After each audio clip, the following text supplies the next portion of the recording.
Hello guys, welcome to my channel. So in this video, pag-aaralan natin yung mga area, perimeter at ng mga 2D shapes and circumference ng circle. Unahin na natin yung square. So yung square ay may 4 na side at lahat ng side na yun ay pantay-pantay. And area is equal to side square o side raised to 2. And yung perimeter niya, pag-addin mo lang lahat ng side or that is 4s. Ang rectangle naman, meron din 4 na side. Pantay yung dalawang side and yung magkatapat na side ay pantay. So, ang area nito ay length times width. So, yung length yung haba and yung width kung gaano kakapal. And perimeter, pag-addin mo lang lahat ng side or that is 2 times length plus 2 times width. Or perimeter is equal to 2 times the quantity of length plus width. Triangle. So, triangle, tatlong side yun. And area is equal to 1/2 BH or base times height. So, kunin mo yung base, multiply mo sa height, and then kunin mo yung kalahati nun. So, yun yung area niya. And perimeter, pag-addin mo lahat ng side. So, A plus B plus C. Parallelogram. 4 din na side. Parang sa rectangle, magkapantay yung side na magkatapat. So, area is base times height. Perimeter, so 2B plus 2H or 2 times the quantity of B plus H. Trapezoid. So, ang area nito is base 1 plus base 2 times height divided by 2. So, base 1, yung side sa taas, yung mas maliit, and then base 2 yung mas malaki. Or kahit pagbaliktarin mo, okay lang din. And then, perimeter, pag-alin mo lang lahat ng side, A plus base 1 plus base 2 plus C. Rhombus, parang sa square. Pantay lahat ng side. Mapapansin nyo, meron siyang dalawang diagonal. Yun yung diagonal 1 at diagonal 2. And area is equal to diagonal 1 plus diagonal 2 divided by 2. And perimeter, pag-addin mo lahat ng side or 4 times side. Yung isang side, kunin mo, multiply mo sa 4, yun yung perimeter niya. Kite. So, kite parang saranggola. Kaya nga kite. Meron siyang 4 na side and meron din diagonal na 2. So, area is equal to diagonal 1 plus diagonal 2 divided by 2. Pareho sila sa rhombus. And perimeter, so pag-addin mo lang lahat ng side, so A plus B plus B. So, yung dalawang side sa taas, magkapantay yun. And yung side sa baba, yung side B, pantay din yun. And then circle, wala na siyang side. Ang area niya ay equal sa pi r square. Kunin mo yung radius, i-square mo, raised to 2, and i-multiply mo sa pi. And circumference, that is 2 pi r or pi d. Let's have an example. The side of a square is 10 cm. Find its area and perimeter. Okay, so dahil square yan, so area is equal to side raised to 2. So side is square. And side is equal to 10 cm. So 10 raised to 2. And 10 raised to 2, or that is 10 times 10. So yan ay 100. And then yung units, huwag kakalimutan. So that is centimeter. At dahil area yan, square. So that is 100 square centimeter. How about the perimeter? So P is equal to 4S. So it is 4 times the side, that is 10. And 4 times 10, that is 40. At huwag kakalimutan yung units, that is centimeter. Okay, so ang area niya ay 100 square centimeter and the perimeter is 40 centimeter. Next, rectangle. Okay. For example, yung length, gawin na lang natin 10 centimeter. And then yung width, that is 5. Sabihin natin 5 centimeter. So, ano ulit formula ng area ng rectangle? So, that is area is equal to length times width. Okay, so length that is 10 and width that is 5. And then 10 times 5 that is 50. And then yung units, huwag kalimutan, so that is square centimeter. How about the perimeter? So perimeter is equal to 2 length plus 2 width. Okay? 2 times 10 plus 2 times 5. So 2 times 10 that is 20 plus 2 times 5 that is 10. So 20 plus 10 that is 30. And yung units, centimeter. So ang area niya ay 50 square centimeter and then yung perimeter is equal to 30 centimeter. Next, triangle. So lagyan natin ng label. So yung base, sabihin na lang natin na 3 meters. And then yung side na to, sabihin na lang natin na 3 meters din. Then dito, 2 meters. And then yung height, 2 meters din. Ganyan na lang, okay? For example lang yan. Okay, so anong area niya? Area is equal to 1/2 base times height. So that is 1/2 times base, that is 3. Ito yung base. And then yung height, that is 2 meters. Ito yung height. So may meters din to. Okay, so that is 1/2 times 3 times 2, that is 6. So that is 6. And the 1/2 of 6, that is 3.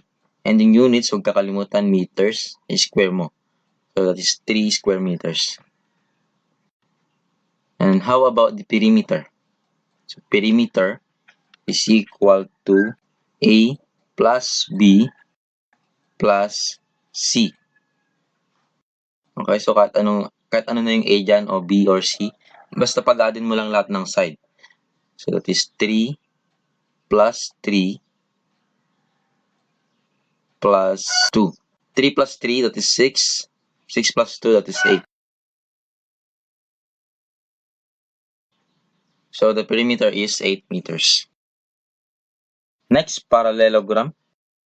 Sabihin na lang natin yung base, that is 6. And yung height, that is 3. Okay, ano yung formula ng area? So area is equal to base times height.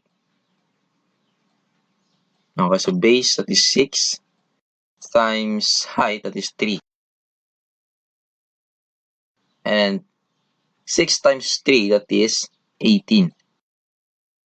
And then yung units, that is meters, so that is square meters. How about the perimeter?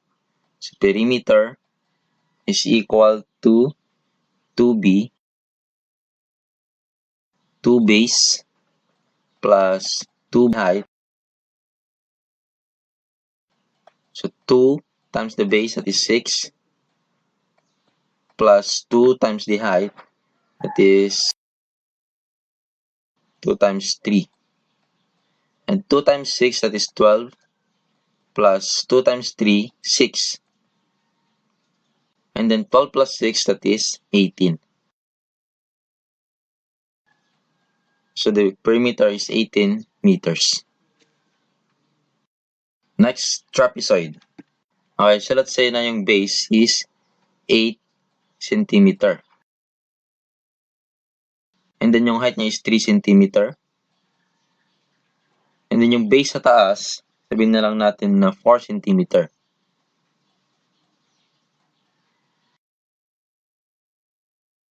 And then yung side, sabihin na natin pareho sila ng side, parang 4 centimeter. And dito 4 centimeter din. Okay. So hanapin natin yung area and perimeter niya. So area, ng formula ng area, that is base 1 plus base times the height divided by 2. That is 4. Yung nasa taas. And then base 2, 8. Yung nasa baba. Times height, 3 cm divided by 2. Okay, so 4 plus 8, that is 12. Times 3 divided by 2. Okay, so 12 times 3, that is 36. Divided by 2. And 36 divided by 2, that is equal to 18.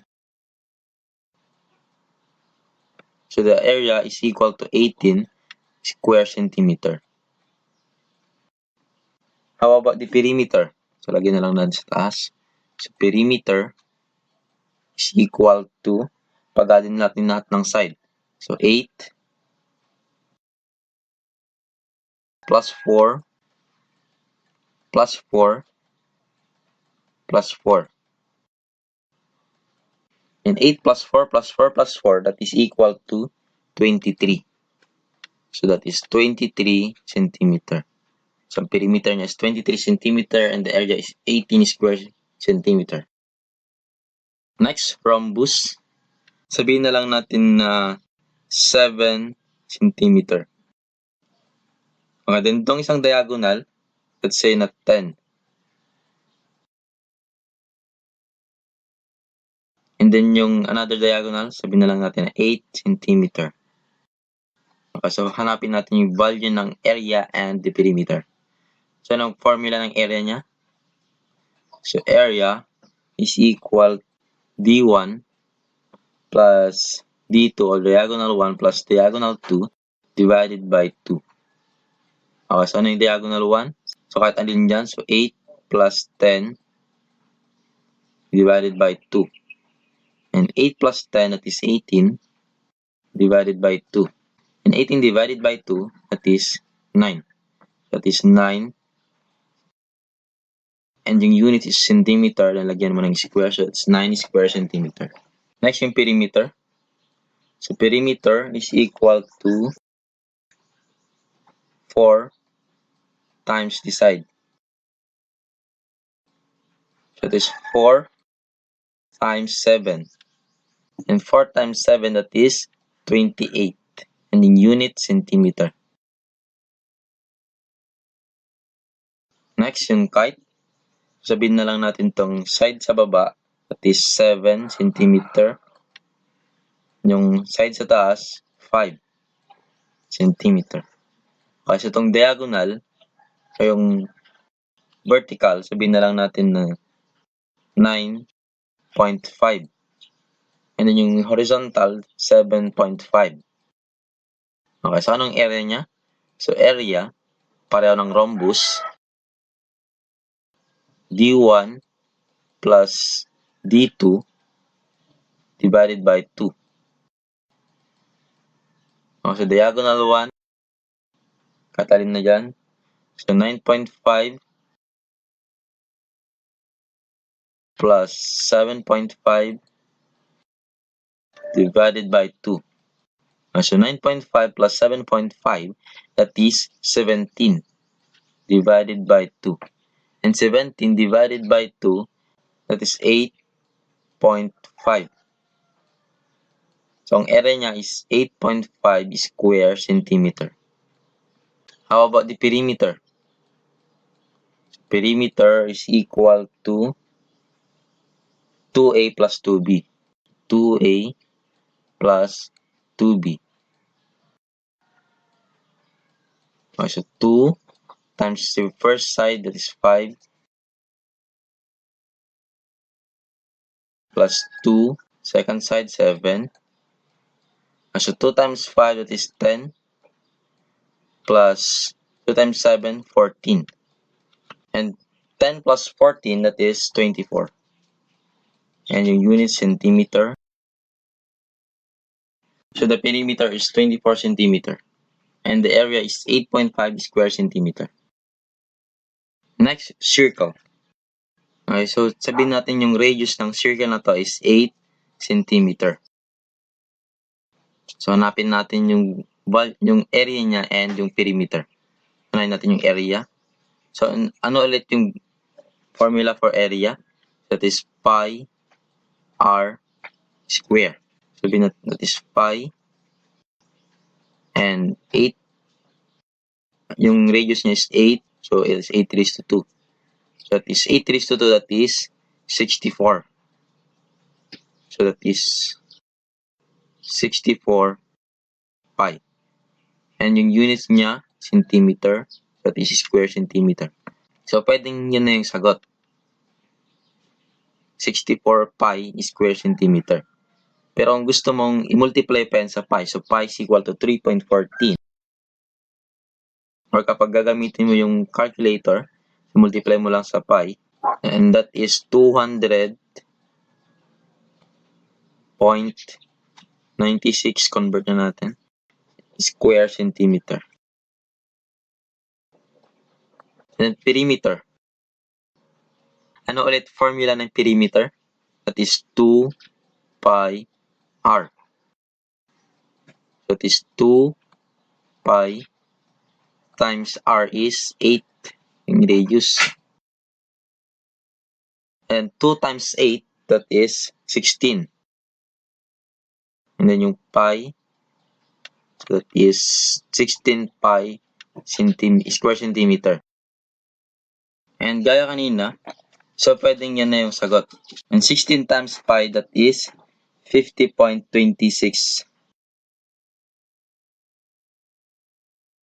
50.26 and centimeter yan. So ito ang video natin para sa araw na ito. At sana nag-enjoy kayo at may bago kayong natutunan.